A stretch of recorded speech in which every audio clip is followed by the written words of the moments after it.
I amb un passetger tempo s'enfila, data el paper i no estic despert. Cronista porta un projecte des de sempre d'immersió lingüística. Se va decidir el projecte d'immersió lingüística perquè estàvem en un territori, malgrat ser una zona valencianoparlant, estàvem en un territori que l'alumnat venia parlant castellà. I no és el mateix tu començar en valencià com van fer els de Quartell, que tot l'alumnat era valencianoparlant.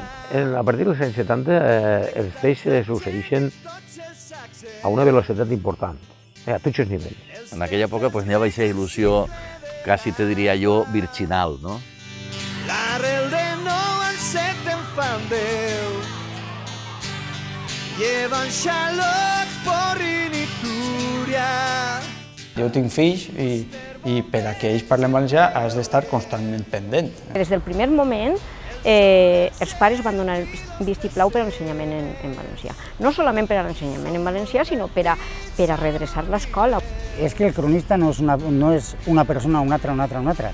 Era un bloc. I aquest bloc és el que ha permès fer les animalades que han fet, positives.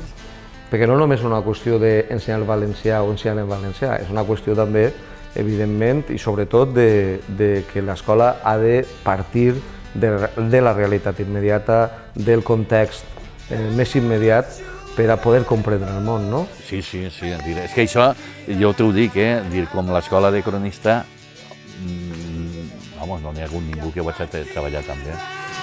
Companys, serem per molts anys, mestres i alumnats, anem junts de la mà per a aquest viatge de conèixer i farem el millor a la primera estació,